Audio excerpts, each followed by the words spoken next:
Assalamualaikum warahmatullahi wabarakatuh. Alhamdulillahirrabbilalamin. Wassalatu wassalamu ala rasulillah wa ala alihi wa ashabihi ajmain, amma ba'd. Puji syukur kita panjatkan kehadirat Allah Subhanahu wa taala serta salawat dan salam kita curahkan kepada baginda Nabi Muhammad SAW sebagai nabi kita dan sebaik-baik suri tauladan bagi kita. Teman-teman sekalian, jadi pada program podcast kali ini saya Muhammad Subhanpora selaku mahasiswa Universitas Muhammadiyah Lub akan menuntun jalannya diskusi ringan terkait dengan kegiatan atau podcast Bisalah Ramadan. Dan untuk pembahasan kita hari ini teman-teman sekalian, yaitu terkait tema Ramadan dan media sosial, ibadah atau konten.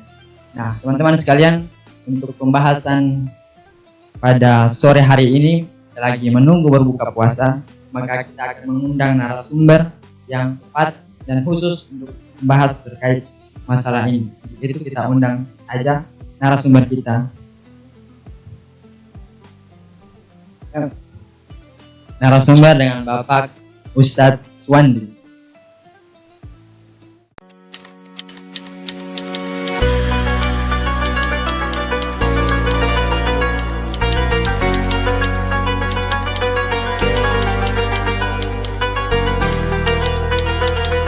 Selanjutnya kita akan masuk pada sesi tanya jawab dari rekan-rekan mahasiswa kepada narasumber kita terkait tema ini, karena tentunya teman-teman punya pertanyaan yang lebih terbarukan dari pertanyaan saya. Oleh karena itu langsung saja kita masuk pada sesi tanya jawab.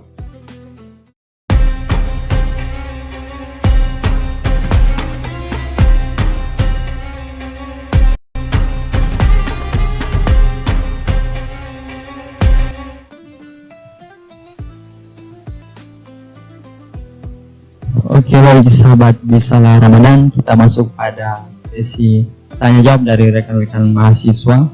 Setelah pembahasan secara mendalam tadi terkait persoalan tema Ramadan dan media sosial, ada hal-hal yang telah teman-teman dengarkan terkait masalah-masalah tema tadi, dan mungkin teman-teman punya gambaran atau sedikit sanggahan mungkin atau pertanyaan. Jadi kita lebih ke santai saja, kawan. Kita diskusi ringan bersama narasumber kita pada hari ini, yaitu Ustadz Suwandi. Untuk itu saya persilakan kepada teman-teman mahasiswa, sebelum bertanya boleh perkenalkan nama. Oke, baik. Sebelumnya nama saya Muhammad.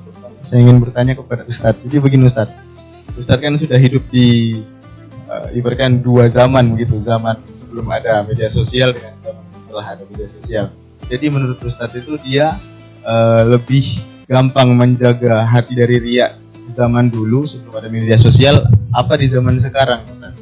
Jadi sekiranya seperti itu. Terima kasih, Taib. Bismillahirrahmanirrahim. Jadi saya ini ya, kalau dibilang saya sudah hidup di dua alam sebelum media sosial dan alam setelah adanya media sosial, ya kayaknya kurang ya, karena cuma kalau di zaman saya waktu masih anak-anak, memang masih kecil itu memang belum ada media, tidak ada HP, bahkan kalau pesawat lewat itu gitu orang lari, udah lihat. Kalau mobil auto lewat itu orang pergi cium DP bante bekas lewat itu, lantaran tidak pernah lihat auto, tidak pernah lihat kendaraan ya waktu masih kecil. Tapi belum terlalu juga tua ya, belum terlalu lama juga ya.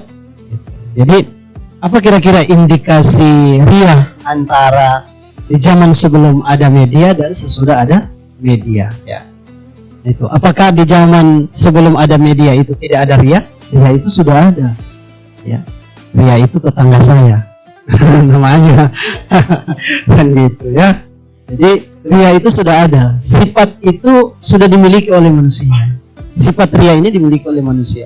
Bahkan ada tidaknya media ini, sifat riya itu sudah ada. Cuma memang ya, seperti yang disampaikan oleh saudara tadi berkaitan dengan apakah lebih kental istilahnya rasa kita dalam hal riya itu bisa saja kita indikasikan, karena memang kebanyakan kan kita lihat hari ini, kita sudah bisa saksikan sama-sama, teman-teman semua punya handphone, punya Android, sudah setiap detik, setiap jam kita menyaksikan betapa banyak tayangan-tayangan yang pasti semua itu memiliki indikasi-indikasi yang tadi. Penyakit hati itu adalah ria, ya. Ria itu sesuatu yang menampilkan satu kebaikan yang kita kerjakan agar dilihat oleh orang lain. Saya mau sholat, saya video, saya kirim sama satu mantan supaya dia lihat, oh sosok ini ternyata, kan gitu ya. Ini kan ria, dan itu ria yang tidak dibenarkan, dan semua ria itu tidak dibenarkan. Tidak boleh ada sifat ria kita, ya, karena ria itu merusak amal. Seperti api membakar kayu, ya. Jadi kita beramal tapi ternyata amal kita itu habis hanya karena apa? Ada sifat ria. Jadi yang pertama tadi, apakah ada perbedaan antara ria di zaman sebelum ada media dengan sesudah ada media? Sebenarnya ria itu sudah ada, cuma kalau tadi disampaikan apakah lebih, ya kita bisa mengatakan indikasinya boleh saja, karena memang media hari ini itu menuntun orang untuk kemudian terbawa pada sifat ria itu sendiri. Saya kira demikian.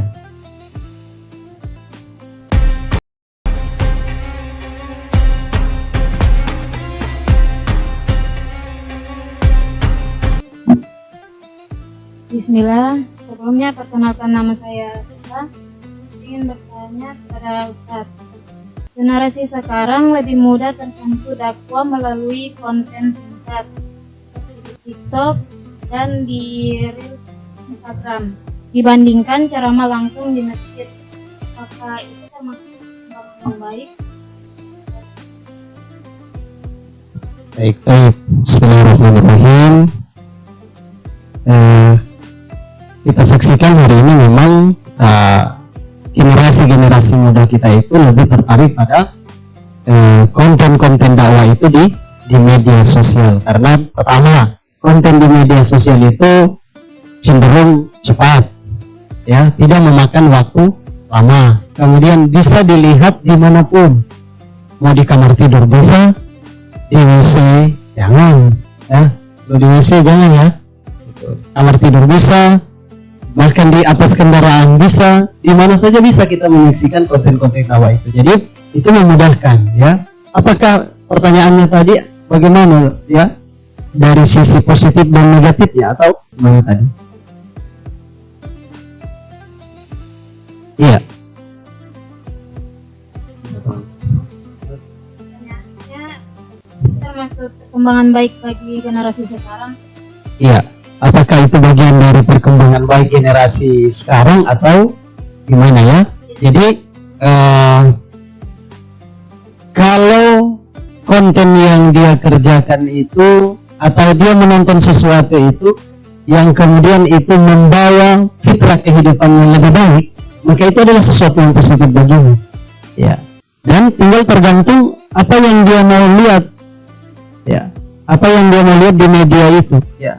Itu. Kemudian dia mau meniru dalam sisi positif atau tidak, ya, itu.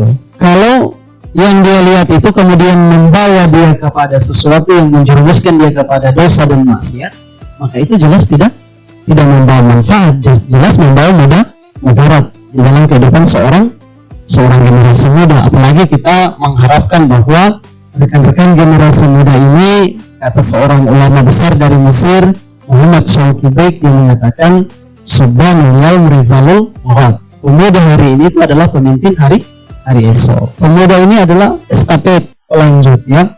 Jadi saya, ya, hanya menyampaikan bahwa kepada rekan-rekan generasi muda, mari kita tidak memanfaatkan media, ya, lebih tertarik kepada dakwah di konten-konten di TikTok, itu tidak masalah, ya, tidak masalah. Namun itu harus ada filter, ada pembatas mana yang positif.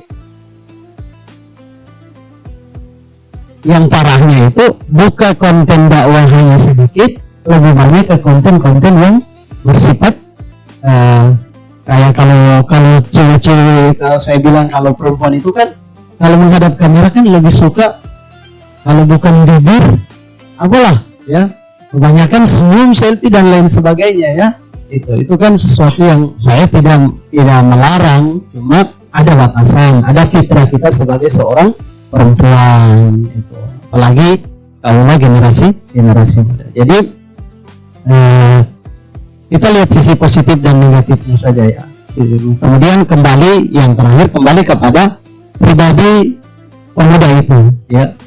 Kalau pemuda itu adalah pemuda yang istiqomah dengan imannya, istiqomah dengan ibadahnya, maka jelas dia niatannya melihat konten-konten itu untuk memperbaiki kualitas keimanannya. Dan itu tidak apa-apa diteruskan ya. Mungkin dengan itu dia lebih cepat mendapatkan ilmu. Karena ada orang dia kemampuannya itu menghafal sesuatu dengan cara mendengar. Ada orang kemampuannya harus membaca. Ada orang dia harus baca, dia harus dengar. Ya, ada orang kalau belajar supaya cepat hafal, ada ember, kakinya ditono di dalam ember.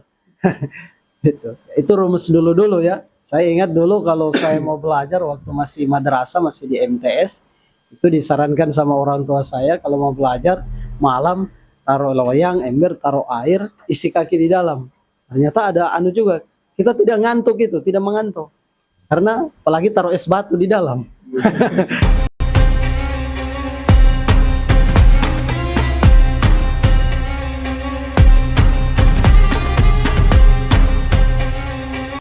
Baik, perkenalkan nama saya Indah Marfuah. Saya ingin bertanya kepada Pak Ustadz, ketika kita memposting ibadah lalu mendapatkan banyak like, pujian, komentar, bagaimana agar niatnya tetap karena Allah, bukan karena ingin dipuji? Iya. Baik. Bagaimana seseorang itu live konten dan lain sebagainya, mengirimkan sesuatu di media sosial, kemudian dia mendapatkan followers yang banyak, komentar yang banyak ya. Bagaimana supaya dia tetap pada persoalan niatnya yang awal, yaitu ingin niatannya itu semata-mata karena Allah Subhanahu wa taala. Bagaimana supaya itu bisa? Konsepnya itu ada pada prinsip hatinya ya. Menjaga hatinya untuk kemudian tidak terbawa pada manusia yang biasanya kalau sudah mendapatkan pujian ya, sudah mendapatkan pujian itu langsung ada sifat, wah saya memang hebat. Nah kan gitu kan, biasanya langsung muncul dalam hati kita, oh berarti saya ini hebat ya kan. Kita ini kalau mengirim sesuatu kita tunggu komentar kan gitu tuh ya, habis kirim tunggu lihat lagi, belum ada yang mau komentar. Itu sudah mengurungkan kita punya hati yang tadinya kita niatannya baik, tapi karena itu tunggu terus itu komentar. Nah itu sebenarnya sudah indikasinya kurang bagus ya. Itu indikasinya sudah kurang bagus. Sudah masuk dalam tadi yang disampaikan oleh rekan Anda berkaitan dengan ada sifat sudah ria kita, ada persoalan. Kalau sudah mengharapkan pujian manusia ya, makanya itu harus dibenung. Kita harus jaga hati ketika mengirimkan sesuatu, live sesuatu. Kita harus tetap menjaga hati kita agar tetap konsisten pada nawaitu dan niat kita yang sebenarnya, yaitu ingin memperbaiki kualitas diri kita, kemudian ingin mengajak kepada orang yang mendengarkan, yang melihat konten itu untuk mereka bisa berada pada posisi yang baik seperti apa yang kita inginkan. Tapi jangan macam tadi ya, kita tunggu komentar, followersnya harus ini ya, itu sudah merubah niat kita ya. Itu. Terima kasih barangkali.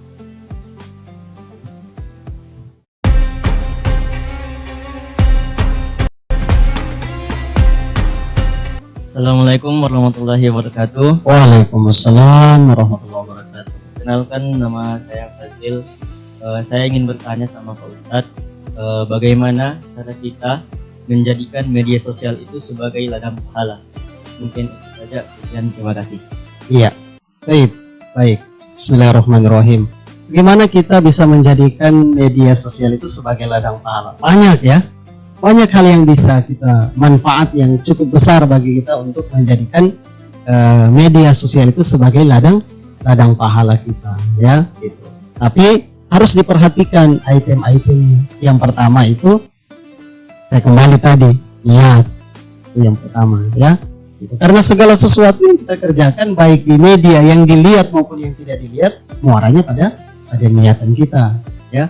Gitu. Kita bisa saja ya melakukan satu proses kebaikan yang kita dokumentasikan ya, kemudian kita melalui media men-share, membagikan, atau kita membuat konten misalnya singkat saja, kita buat kayak apa namanya buat tes gitu ya, kita buat misalnya sahabat religi, ini kan contoh ya, ketahuilah bahwa sabar itu adalah kunci kesuksesan dalam hidup ini. Itu kan, kemudian kita share, orang kan lihat, oh iya, pas yang nonton itu orang yang lagi ditimpa musibah, orang habis putus sama pacarnya, langsung sabar dia itu. Karena apa? Akibat dari dia lihat itu orang punya konten yang kita sampaikan. Jadi banyak hal yang bisa kita, sebenarnya media itu sangat-sangat menunjang kita punya dakwah dan sangat praktis dan mudah.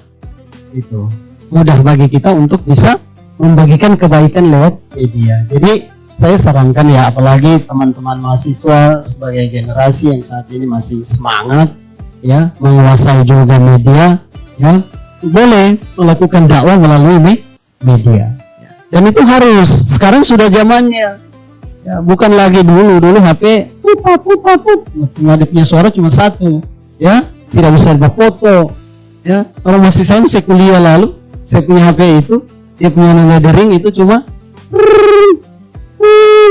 berapa jenis. Kalau sekarang mau pilih apa saja ada.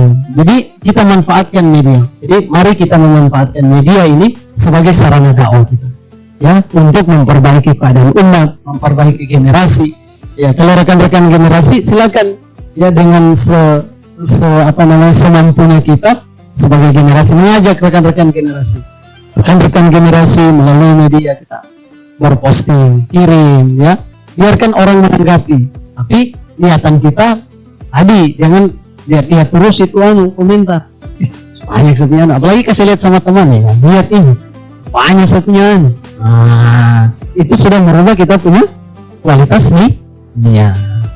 Jadi disarankan, diharuskan kita harus dakwah melalui media.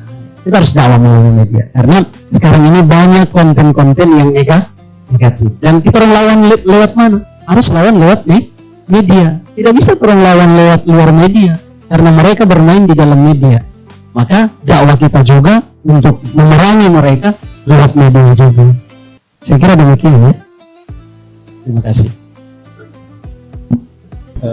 Sebelumnya terima kasih kepada Ustadz atas jawaban-jawaban dan hikmah yang telah disampaikan terkait pertanyaan-pertanyaan dari mahasiswa yang cukup banyak tadi pertanyaannya, dan alhamdulillah mungkin bisa menjadi pencerahan bagi kita semua dan tentunya bagi sahabat-sahabat Ramadan yang menyaksikan.